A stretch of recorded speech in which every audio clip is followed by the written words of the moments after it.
Zora Ben-Miloud à mes côtés pour l'info. Et là, elle enlève son pilou-pilou pour enlever. Comme vous le savez, j'ai froid de... Tous les matins, vous la verrez, à 4h du matin, elle est là. Elle a 4 couches d'épaisseur parce qu'elle a froid. C'est dur pour moi. Du mois d'octobre jusqu'à fin mai, pour moi, c'est compliqué. Là, ça va parce que...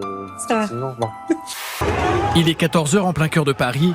Les fans de sneakers, très nombreux, sont à l'affût. 600 paires de Nike Air Max 95 Cortez doivent être mises en vente dans la capitale. Les coordonnées GPS du lieu de distribution viennent d'être révélées sur ce bus qui tente de se frayer un chemin. Une adresse jusque-là tenue secrète, malgré quelques fuites. Bon, petite consolation, on peut presque se prendre pour des princesses, là, en descendant les champs toutes les deux dans une petite voiture anglaise.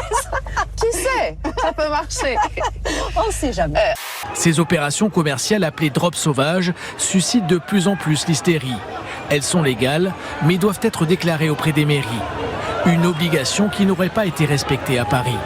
Alors sachez qu'on ne sort pas indemne d'un tel événement. Regardez le tweet de David Béliard, l'adjoint à la mairie de Paris. Résultat de cette campagne illégale, 6 blessés, un mineur piétiné, des bagarres. L'irresponsabilité de Nike et de son agence de pub est totale. Certains auront quand même réussi à acheter leurs précieuses baskets au prix de plusieurs heures d'attente. Il est 16h52 et elle est là, la fameuse. Magnifique. Il était sorti. À une époque, on faisait la queue dans Paris pour acheter le dernier Victor Hugo, les incunables. Aujourd'hui, c'est des paires de chaussures. Voilà. Le monde a bien changé. Voilà. Et on se bat pour une paire de chaussures. Il y a toujours Pascal pour nous rappeler les vraies valeurs. Non, mais tu vas le faire là. Tu vas le faire là. Attends, il sait tout faire. Il sait tout faire. Je peux le faire.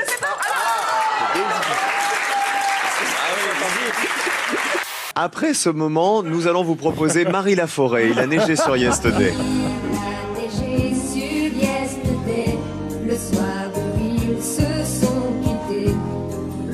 Parce que c'était un peu violent en fait. Le palais de Buckingham vient de l'officialiser. Le prince Harry sera bien présent au couronnement de son père le 6 mai prochain. À Londres ce matin, la nouvelle fait quelques heureux. Je suis ultra fan de Harry, je suis toujours contente de le voir. Pour être honnête, ça sera pour moi le clou du couronnement.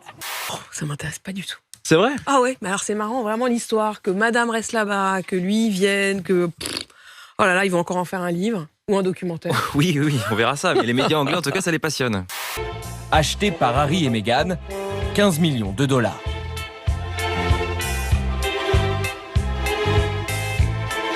À l'intérieur, tout le confort d'un 5 étoiles, avec 9 chambres et pas moins de 16 salles de bain.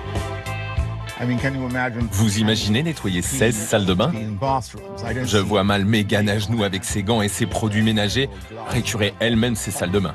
Et quoi de mieux pour oublier le contexte français du moment que de picoler une dernière fois. Allez, cheers. Une dernière, après je rentre chez moi. Je suis pas retourné depuis des jours, je sais pas dans quel état je vais retrouver ça, mais jusqu'au bout. Le président aura profité de sa Smartbox évasion. Là où il y a déjà des verres, là, voilà.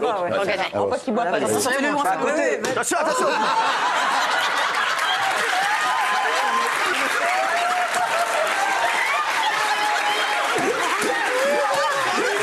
Bonjour, je vais rencontrer Madame la maire, mais on n'a rien à se dire.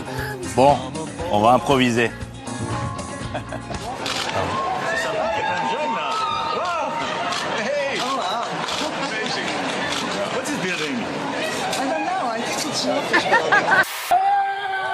Un lieu visé pour la première fois ce matin à Paris. Le siège de LVMH, symbole des grandes fortunes françaises, a été envahi par les manifestants. Au bout de quelques minutes, ils ont finalement été évacués. En 2022, près de 50 milliards d'euros d'indemnisation ont été versés par les assurances et mutuelles. C'est beaucoup, mais toutes gardent les reins solides. AXA, 6,68 milliards d'euros de bénéfices nets en 2022. Allianz, 6,74 milliards d'euros.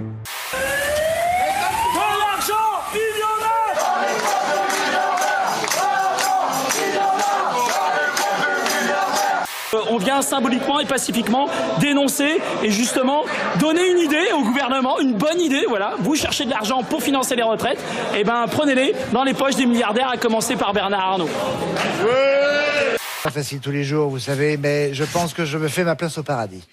Premier détournement. Un 200 mètres carrés, même. avec écran géant, patio, piscine. Avec vue sur Saint-Pierre. Le Dubaï du paradis. Ah, regardez. À l'étranger, la nouvelle gaffe de Joe Biden hier soir en déplacement en Irlande. Le président américain dans un pub a confondu l'équipe de rugby des All Blacks avec les Black and Tans, noir et fauve en français, une unité militaire britannique qui a combattu les indépendantistes de l'IRA, l'armée républicaine irlandaise, il y a un siècle, une bourde qui fait tache dans un voyage placé sous le signe de l'apaisement. C'est la dernière fois que vous me voyez sous cette apparence. Car dès demain, Monsieur le maire devient officiellement Madame la maire. L'annonce a eu lieu ce matin aux agents municipaux. J'étais sur une intention très forte de démissionner, voire de déménager. Vous savez, on dit vivons heureux, vivons cachés. Bah, tout compte fait, j'ai décidé de vivre heureux et pas caché. Face à vous, Valentin, Patsy. Bonjour. Bienvenue. Bonsoir, Patsy. Vous êtes marié avec Rémi, qui est un ancien candidat. Exactement. Vous êtes manager d'un magasin de fruits et légumes. Vous habitez à Paris, dans le 14e. Vous, votre rêve avec vos gains, si vous restez, vous incrustez dans l'émission, c'est de construire un dressing pour ranger ces fantastiques tenues de drague. Exactement. This month I celebrated my day 365 of womanhood, and Bud Light sent me possibly the best gift ever, a can with my face on it. À 63 ans, Alain Zabot laisse place à Estelle Zabot. Changement de genre et d'identité assumé. On peut avoir une différence et avoir des fonctions publiques, politiques, qui peuvent être acceptées. Et en fait, aujourd'hui, le sentiment que j'ai, c'est plutôt la fierté d'avoir eu confiance en moi. Le cadeau a rendu fou tous les transphobes du pays qui ont appelé au boycott de la Bud Light en la versant courageusement dans l'évier ou en achetant des palettes entières pour rouler dessus avec un rouleau compresseur.